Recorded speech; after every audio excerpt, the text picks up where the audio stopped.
and I saw a video this morning, and I actually reposted it on my story, but it stuck with me and I kind of have to say something. In this video, there's a bride, and she's about to walk down the aisle with her parents. And right before she starts, she realizes that the guests all have their phones out. And she says, in Spanish, she says, "They have phones, tell them no phones." And she keeps asking somebody off camera, maybe the planner, I don't know who, tell them. But nobody tells them, and nothing seems to happen. And her dad says, "Are you ready?" And she says, "Yes." And next thing you know, they're walking down the aisle. And as she's walking down the aisle, you can still see it. People with their cell phones out, people taking pictures, people starting to inch toward the aisle and ruin this wonderful visual that she worked so hard for. And here's the problem. She clearly didn't want phones, but nobody handled it ahead of time. No one set the expectation before the moment arrived. No one took control or laid down the law. So she finally makes it to the altar, and she quietly says to the officiant, "Can you remind them no phones?"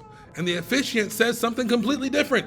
The officiant says, "Please be sure your phones are silenced for the ceremony." So the bride has to interrupt her again and say, "No pictures." So the officiant adds, "And please, no additional photos from personal cell phones." And man, I don't know this officiant, okay? I'm not trying to tear them down or say anything bad about them or something negative about them, but the issue here is presence and authority. She's asking the people like she's asking permission. Like, would it be okay if you put your phones away? Rather than say, the bride and groom have asked that you put your phones away. The whole freaking announcement sounded optional. And when something sounds optional, people treat it like it's an option. This is the part couples don't think about ahead of time. If the expectations are not set clearly at the beginning, the couple ends up trying to manage the ceremony themselves instead of just enjoying the day, instead of just being present and enjoying the moment. And that's the last thing you want on your wedding day. Think about it. The walking down the aisle with your mom, with your dad, this moment is the moment that all brides dream about. This is the walk down the aisle, but instead of enjoying it, this bride was directing traffic and trying to get people to honor her wishes, to treat her how she wanted and deserves to be treated. And why?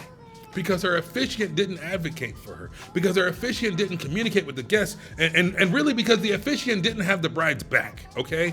A ceremony should feel protected. The couple shouldn't be correcting things in real time. They should be focused on each other. That's why the ceremony doesn't start with the music. It starts before anyone walks down the aisle. Hire a professional that will ask and respect your wishes. Someone who can read and control a room and allow you to relax and be present and enjoy the moment that you dreamed about.